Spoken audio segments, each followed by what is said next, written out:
샬롬, 하나님의 평강이 여러분의 삶에 가득하시길 바랍니다. 어느덧 우리가 코로나 시기를 보내고 있는 게 1년 반쯤 돼가는 것 같은데요. 코로나가 한참이던 작년까지만 해도 과연 이 코로나에 대해서 희망이 있는가 이런 고민들 많이 했었잖아요. 근데 이제는 우리가 백신을 놓고 이제 다퉈야 될 정도까지 많이 해결이 된 모양입니다.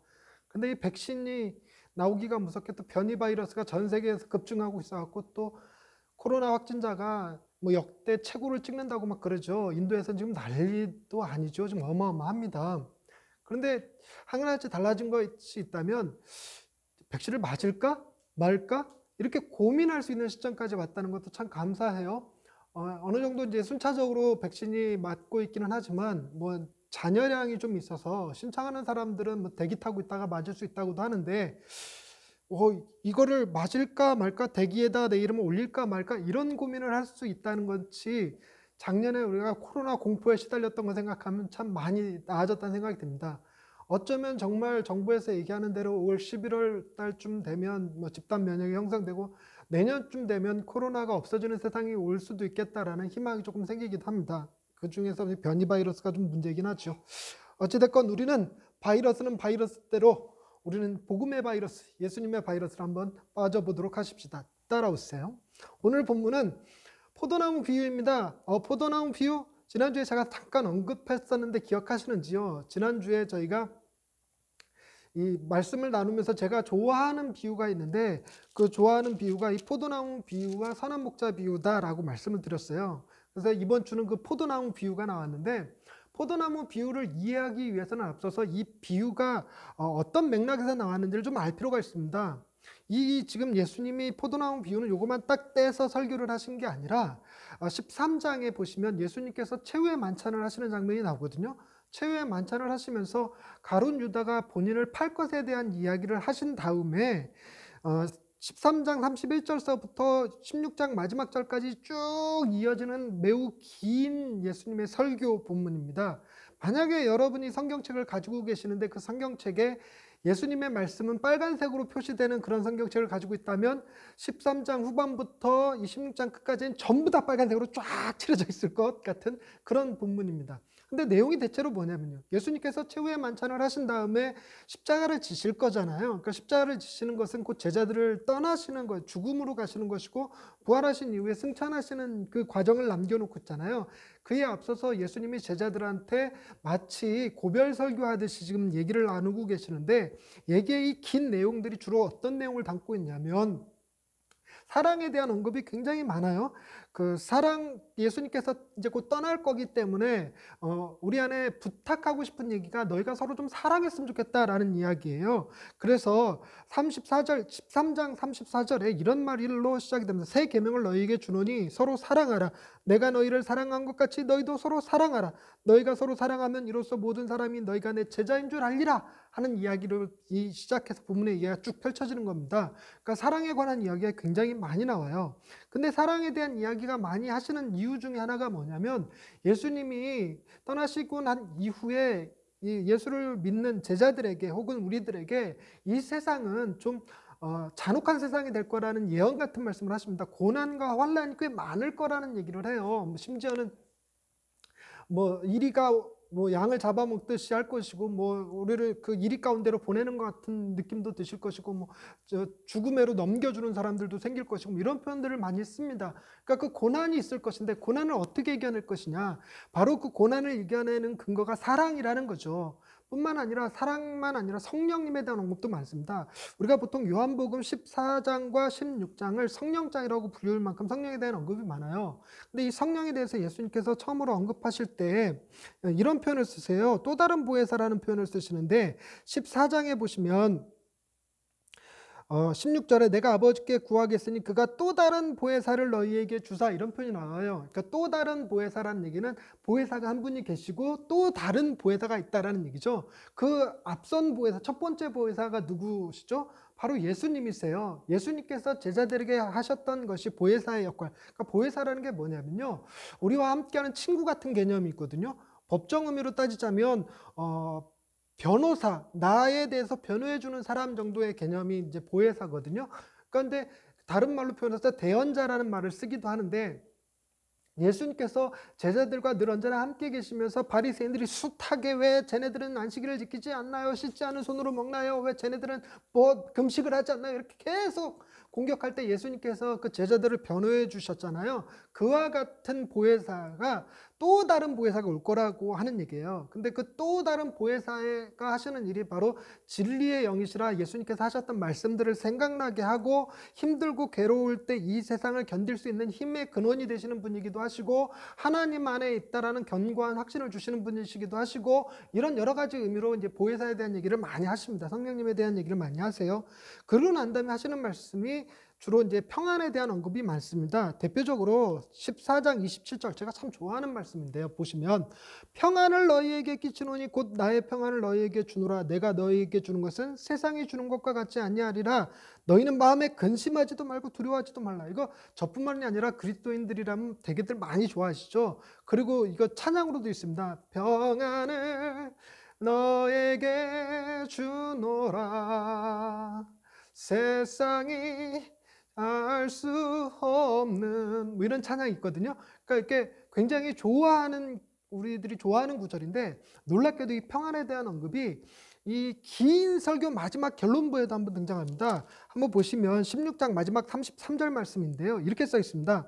이것을 너희에게 이르는 것은 너희로 내 안에서 평안을 누리게 하려 함이라. 세상에서는 너희가 환난을 당하나 담대하라. 내가 세상을 이겨노라. 예, 뭔가 이 설교의 요약 같죠. 예수님께서 우리가 예수님 없는 그래서 많은 공격과 환난과 고통 가운데 살아가게 될 우리에게 사랑을 근거로 한 평안에 대한 말씀을 많이 해주셨어요. 그래서 부활하신 주님이 제자들 찾아와서 제일 먼저 하셨던 말씀이 뭐라고요? 평강이 있을지어다 이렇게 얘기하시는 거예요. 그러니까 그 평안에 대한 이야기가 많습니다. 그리고 뿐만 아니라 놀랍게도 이 긴 구절 긴 설교 가운데 자주 등장하는 게 제자라는 표현이에요.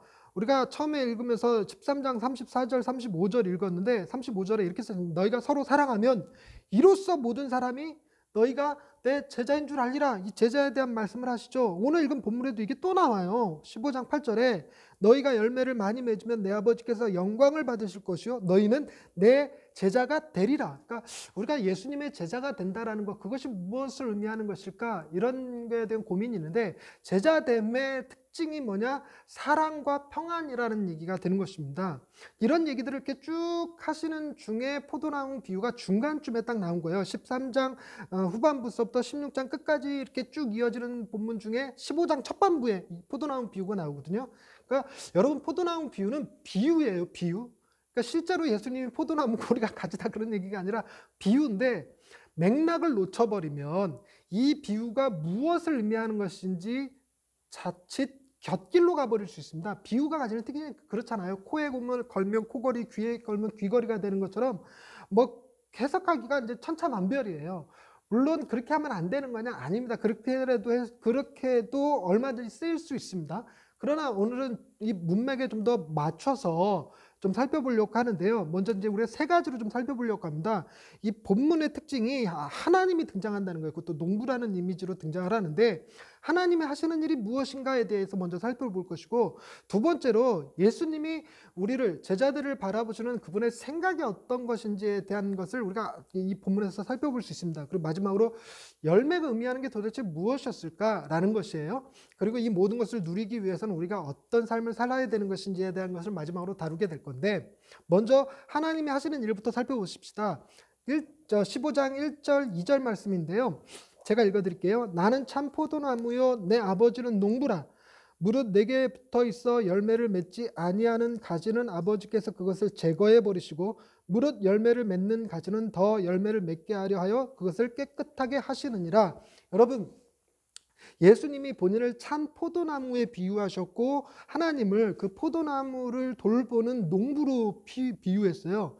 그런데 재밌는 것은 이 농부 되시는 하나님이 포도나무를 돌보는 일에 대해서 2절에서 뭐라고 쓰냐면 그 포도나무에 대해서는 언급이 1절 없어요. 그 포도나무에다 뭐 그늘을 쳐준다든가 뭐 비료를 준다든가 물을 많이 준다든가 뭐 이런 얘기는 1절 없고 오직 무엇에 관한 얘기만 있냐면 가지에 대한 이야기만 담겨져 있습니다. 가지. 두 종류의 가지가 언급이 되죠. 첫 번째는 열매 맺지 않는 가지, 두 번째는 열매 맺는 가지 이렇게 등장을 하는데 열매 맺지 않는 가지들을 이렇게 제거해버리고 열매 맺는 가지들은 더 많은 열매를 맺게 하려고 깨끗하게 하시는 일을 아버지이신 하나님이 하신다는 겁니다. 근데 열매 맺지 않는 나무, 여기서 가지는 누굴 뜻하냐면 저와 여러분을 뜻하는데, 당시의 제자들을 뜻하는데, 예수 믿는 사람들이 다 그 가지에 해당하죠. 그러니까 우리가 열매를 맺는 가지가 돼야지, 열매를 맺지 않는 가지가 되면 어떤 일이 벌어지냐면 6절에 나오는 대로 사람이 내 안에 거하지 아니하면 가지처럼 밖에 버려져 마르나니 사람들이 그것을 모아다가 불에 던져 사르느니라. 이런 무서운 일이 벌어지는 거예요. 그러니까 우리는 어떻게 하든지 뭐 하는 사람이 되어야 되냐면 열매를 맺는 사람이 되어야겠죠. 근데 이건 여기까지만 읽었을 때 드는 생각이고요. 이것이 의미하는 것은 우리가 열매를 맺느냐 맺지 않느냐에 대한 얘기가 아닙니다. 잘 보세요. 예수님이 포도나무고 우리가 가지인데 농부 되시는 하나님이 예수님을 끔찍히 사랑하시잖아요. 예수님을 어느 정도로 사랑하냐면 하나님께서 그는 내 사랑하는 외아들, 독생자라고 표현하실 만큼 사랑하시거든요. 하나님과 예수님의 관계는요, 우리가 생각하는 정말 이제 막 사랑에 빠진 두 남녀의 사랑보다 더 진한 거예요. 여러분, 우리가 이 세상에서 존재하는 사랑 가운데 가장 위대한 사랑이라는 어머니가 자식을 향한 사랑 있잖아요. 그 사랑보다 더 깊은 사랑이 하나님과 예수님과의 사랑이거든요. 이 사랑은요, 이 세상에 존재하는 그 어떤 것으로도 가장 정확하게 표현해낼 길이 없어요. 좀처럼 상상하기 어려워서 우리는 이 사랑을 무슨 사랑이라 하냐면 인류 역사에 존재하는 사랑의 근원이라고 표현하는 겁니다. 그런데 그 농부이신 하나님이 예수 그리스도 당신의 아들을 사랑하시는 방법이 무엇이었냐면 우리들을, 저와 여러분들, 가지된 자들을 돌보시는 일이, 그게 곧 당신의 아들을 사랑하시는 방식이라고 표현한 겁니다.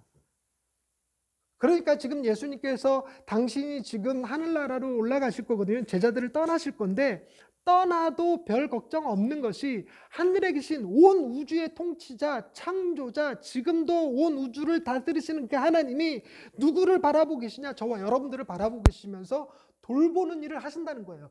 어느 정도로? 당신의 아들을 사랑하시는 마음으로, 그런 당신의 아들을 사랑하시는 그 방식으로다가 우리를 사랑하고 계신다는 얘기를 하고 있는 겁니다. 굉장히 놀라운 거죠. 그런데 그럼 저와 여러분들은 열매 맺는 가지일까 열매 맺지 않는 가지일까? 그거는 이 비유를 말씀하신 예수님이 우리를 어떻게 생각하시는지를 보면 되겠죠. 이게 두 번째 주제입니다. 두 번째 주제가 우리를 향하신 예수님의 생각이 어떠한지를 보는 거예요. 그것은 3절 말씀을 보면 되거든요. 3절 말씀에 이렇게 써 있습니다. 너희는 내가 일러준 말로 이미 깨끗해졌느니라. 깨끗해졌다. 여러분, 아까 제가 하나님께서 예수님을 사랑하는 방식으로 가지들을 다루실 때 두 가지 가지 얘기했죠. 첫 번째 무슨 가지? 열매 맺지 아니하는 가지. 이건 제거해 버리는 거예요. 두 번째 무슨 가지? 열매 맺는 가지입니다. 열매 맺는 가지. 잘 보세요. 열매를 맺지 않는 가지가 되어야 되겠습니까? 열매를 맺는 가지가 되어야 되겠습니까? 열매 맺는 가지가 되어야 되겠죠. 그런데 예수님께서 우리를 바라보시는 방식은 열매 맺는 가지보다 한 단계 높은 단계예요. 그 단계가 뭡니까? 하나님이 열매 맺는 가지들은 더 많은 열매를 맺게 하기 위하여 그 가지를 깨끗하게 하시는 작업을 하신다는 거예요. 깨끗하게 하시는 가지. 그러니까 다시 깊이 들여다보면 세 개로 나누어지죠. 열매 맺지 못하는 가지, 열매 맺는 가지, 더 많은 열매를 맺을 수 있게끔 깨끗하게 정리된 가지. 이해되셨습니까? 근데 예수님은 뭐라고 그랬냐면 너희는 이미 깨끗해진 가지라는 거예요. 깨끗해진 가지. 우리는 열매를 맺지 못한다 스스로 생각할 수 있어요. 하나님이 내게 참 많은 재능도 주셨고 그 능력도 주셨는데 뭐 필요한 사람들도 주시고 모든 걸 주셨는데 가만히 생각하면 과연 난 하나님 한 게 뭐 있을까? 하나님이 나를 참 너 같은 걸 너 같은 걸 내가 만들었다는 거 후회한다. 막 저런 아들을 위해서 내가 내 아들을 십자가에 내준 거를 내가 후회한다. 이러실 것만 같은 그런 생각 많이 들잖아요. 그래서 하나님이 나를 용서해도 나는 내가 용서가 안 됩니다. 막 이럴 정도로 자학할 만큼 막 뭔가 한 게 아무것도 없을 것 같은 존재잖아요. 그런데 예수님이 뭐라 그러냐면 우리가 한 어떤 열매나 행동이 아니라 주님이 하신 말씀으로 깨끗해질 거다가 아니라 이미 과거에 이미 깨끗해졌다입니다. 저와 여러분들은 놀랍게도 이미 깨끗해진 존재들이에요. 여러분, 예수님의 판단이 옳을까요? 우리의 판단이 옳을까요? 예수님의 판단이 옳은 거예요. 여러분, 죄라는 게 뭐냐면 하와가 선악과를 딱 보고 이거 따먹으면 안 돼라고 생각하는 것은 하나님께서 이 선악과 따먹으면 죽는다라고 말씀하신 것 때문에 안 따먹은 거거든요.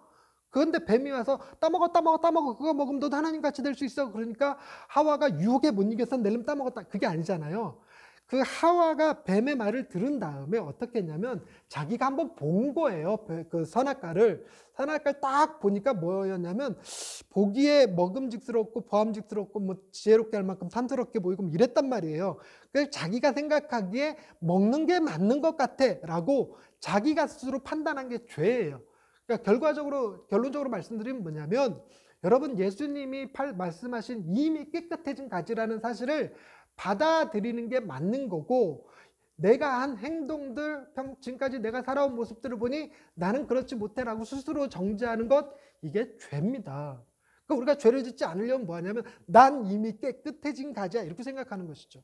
놀랍게도 예수님이 이미 지금 십자가를 지시기도 전에 십자가를 바로 앞에 두고 계시거든요. 최후의 만찬 이후에 지금 하시는 말씀이라, 그러니까 십자가를 이미 지시기 전에 우리에게 뭐라고 그랬냐면 너희는 이미 내가 한 말들로 깨끗해진 존재다. 그러니까 너희들은 어떨 일이 벌어질 거냐면 더 많은 열매들을 맺게 될 것이다. 이런 얘기를 하시는 거예요. 예수님의 이 시각이 놀랍지 않습니까? 저와 여러분들은 바로 그 많은 열매를 맺을 수밖에 없는 가지들입니다. 그래서 세 번째로 살펴볼 게 바로 이 열매들에 관한 얘기인데요. 그럼 도대체 예수님이 말씀하시는 열매는 무엇일까?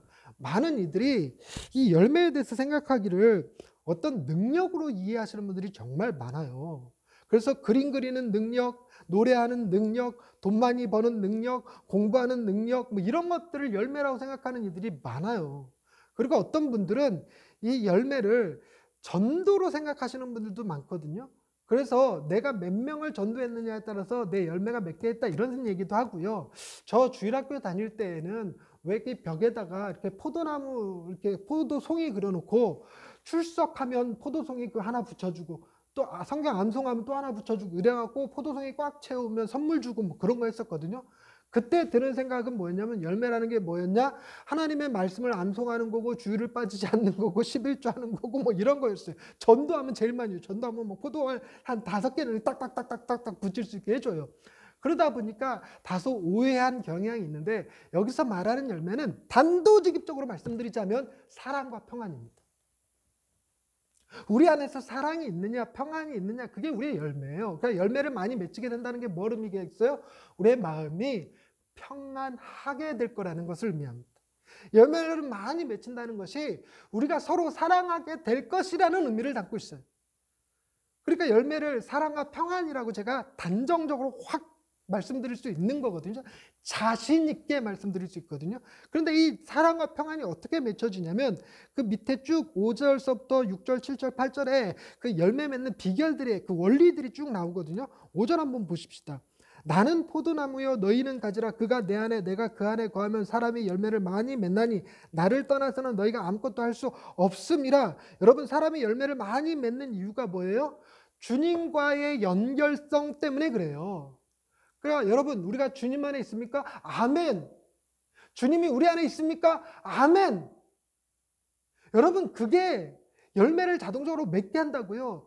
여러분, 아주 강하신 분이, 위대하신 분이 한 뼘 인간이 되어서 이 땅에 내려오셔서 우리의 죄를 대신 담당하시고 십자가에 달려 죽으시고 부활하심으로 우리의 모든 죄를 용서해 주시고 영원한 나라를 예비하시고 우리에게 엄청난 선물들을 주셨어요. 성령을 주셨고 우리가 이 세상을 살아가는 데 필요한 고난을 감당하는 데 필요한 모든 지혜와 능력들을 주신 분이에요.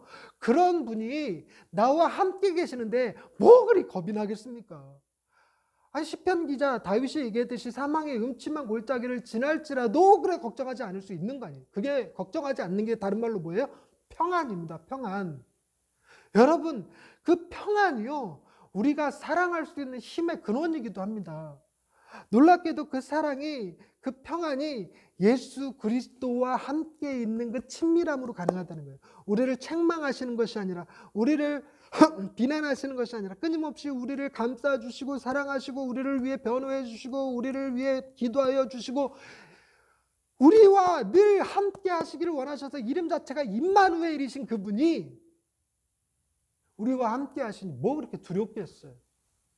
뿐만 아니라 7절 말씀에 6절 말씀에 사람이 내 안에 거하지 아니하면 가시처럼 밖에 버려져 마르나니 사람들이 그것을 모아다가 불에 던져 사르느니라. 그러니 우리는 주님 안에 거하기 때문에 뭐 할 염려는 없는 거예요. 사람들에게 끌려가서 불살라지는 일은 없어요. 여기서 사람이 세상에서 말하는 그 사람 아니에요. 지금 비유예요. 비유.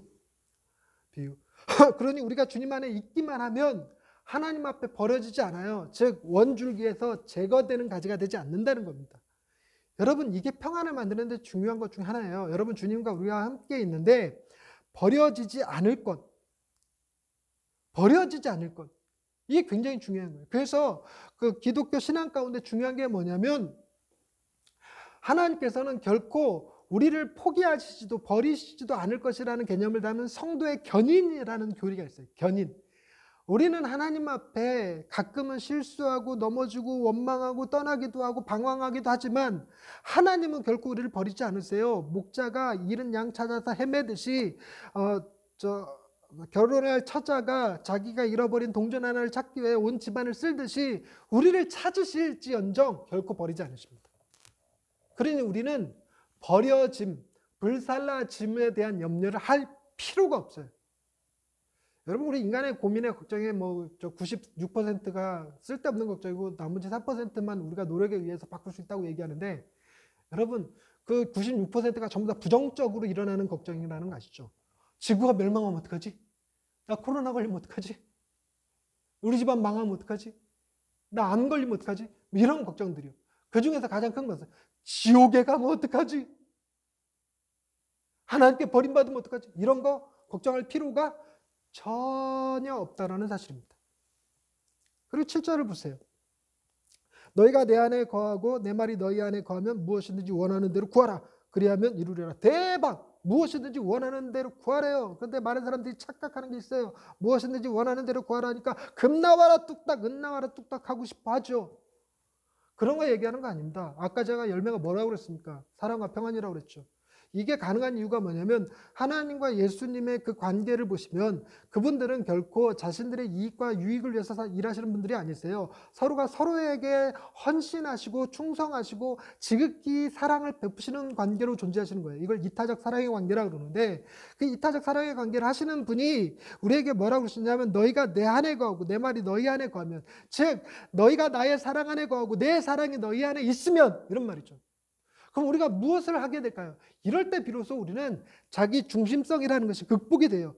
내가 돈이 생기면 그걸로 내 아내와 자식들을 위해서 뭔가 하고 싶어지는 그런 것 같은 마음이 생기는 거죠. 이게 바로 우리가 구할 수 있는 거예요. 그러니까 구한다라는 것이 결국은 단도직입적으로 얘기하자면 중보기도를 의미합니다. 하나님, 저 친구에게 하나님의 사랑이 임하길 원합니다. 저 친구가 마음의 평강을 누리길 원합니다. 이런 거요. 내 욕심이 아니라 다른 사람들을 위한 중보의 기도, 이것이 곧 오늘 얘기하시는 기도, 원하는 대로 구하라 그리하면 이루리라의 메시지입니다. 이게 가능하기 위해서는 내 안에 깊은 평안과 사랑이 존재해야 가능하겠죠. 그다음에 8절 보세요. 8절은 너희가 열매를 많이 맺으면 내 아버지께서 영광을 받으실 것이요 너희는 내 제자가 되리라. 놀라운 거 보세요. 우리가 평안과 사랑 가운데 거하는 것이 곧 하나님께 영광이랍니다.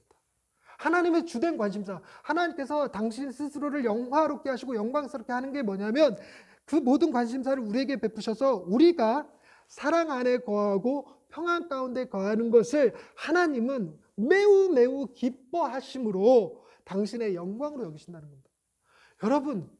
여러분, 내가 잘 되는 것을 우리 부모님이 되게 기뻐하시지 않겠어요? 그게 인생의 낙이라고 여기시지 않겠습니까? 마치 그거보다 더 큰 거예요. 근원적인 거예요. 저도 제 자녀들이 잘 되는 게 제 인생의 낙이죠. 바로 그와 같은 겁니다.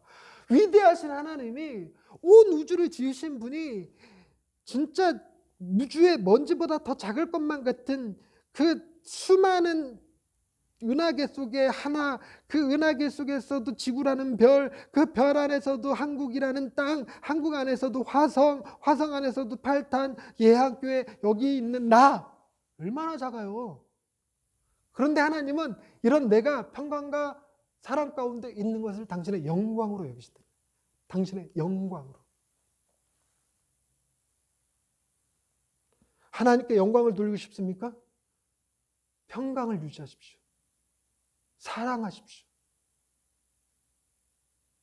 마음대로 잘 안 되죠, 근데. 그런데 그렇게 평강과 사랑 안에 거하는 게 우리가 예수 그리스도의 제자가 되는 길입니다. 예수 그리스도의 제자가 되는 일은 성경을 딸딸딸 외우고 제자 훈련을 1, 2, 3 받고 이런 게 아니라는 거예요. 마음의 평강과 사랑이 있으면 된다는 겁니다. 이제 말씀을 정리하십시다. 그럼 어떻게 하면 이 사랑을 우리가 누리고 평강 가운데 살 수 있을까요? 그게 9절입니다. 9절 말씀 보세요. 아버지께서 나를 사랑하신 것 같이, 여기서 아버지께서 나를 사랑하셨다는 게 뭐예요? 열매 맺지 않는 가지들을 제거해버리고 열매 맺는 가지는 더 많이 맺게 하기 위해서 깨끗하게 하시는 게 아버지의 일이라고 그랬잖아요. 그 우리들을 사랑하시고 관리하시는 방식으로 예수 그리스도를 사랑하시는 그 아버지예요. 그거와 같이 예수님 역시 우리를 사랑하였으니, 아버지께서 나를 사랑하신 것 같이 나도 너희를 사랑하였으니. 지금요, 사랑을 베푸시는 이가 위대한 창조주 하나님, 그분의 아들 예수 그리스도, 그분이 우리를 사랑하고 계셔요. 그 사랑의 깊이는 헤아릴 수가 없어요. 그 사랑은 바다를 먹물 삼아서 하늘을 두루마기 삼아서 써도 다 기록하지 못할 만큼 큰 거예요. 하늘 그보다 높고 바다 그보다 깊고 우주 그보다 넓은 게 우리를 향하신 하나님과 주님의 사랑이거든요. 그러시면서 마지막 이렇게 얘기합니다. 나의 사랑 안에 거하라. 그게 비결입니다. 그게 비결입니다. 내가 평강을 누리고 내가 사랑을 하고 그로 인해서 아버지께서 영광을 받으시고 그로 인해서 많은 사람들에게 열매가 되고 중보 기도자가 되고 하는 모든 일은 나를 사랑하시는 그 아버지의 사랑, 그 아들 예수 그리스도의 사랑을 확신하며 사랑 가운데 살아가는 것이죠. 하나님은 여러분을 너무너무 사랑하십니다. 주님 역시 상상을 초월할 정도로 우리를 사랑하고 계세요. 이제 곧 십자가에서 생명까지 내어주실 정도로 우리를 사랑하고 계십니다. 그래서 세상 가운데 환란이 있을지라도 우리가 환란 가운데 쓰러지고 넘어지지 않고 견디게 하시고, 우리가 다음 주에 말씀을 살펴보겠지만 11절 말씀처럼 내가 이것을 너희에게 이르면 내 기쁨이 너희 안에 있어 너희 기쁨을 충만하게 하려 함이라. 여러분, 주님의 사랑 안에 바로 이 기쁨이 있다는 거예요. 이번 한 주간 여러분 이 기쁨 만끽하시면서 사세요. 이 사랑에 감격스러워하시면서 사세요. 이 평강 가운데 모든 근심 걱정으로부터 벗어나 세상 편안, 여기가 천국이로세 이 땅에 임한 하나님의 나라를 경험하실 수 있는 한 주가 되시기를 주님의 이름으로 축원드립니다. 기도하십시다. 하나님, 우리에게 평안과 사랑을 베풀기를 원하시는 하나님의 사랑을 말씀을 통해 살펴보았습니다. 우리를 지키시고 보호하시며 관리하시고 깨끗하게 하시며 더 나아가서 주님 안에서 사랑을 누리며 살게 하시는 그 은혜에 감사드립니다. 이 사랑 안에 있음을 우리가 기억하여 세상이 큰 파도가 쳐서 우리를 덮칠 것 같이 두려움이 닥친다 할지라도, 사망의 음침한 골짜기 가운데 덜덜 떠는 마음이 있다 할지라도 담대할 수 있는, 그리고 사랑할 수 있는, 그리고 세상이 이해할 수 없는 평안 가운데 살아가는 예양의 식구들 다 되게 없어서 예수님의 이름으로 기도드립니다. 아멘.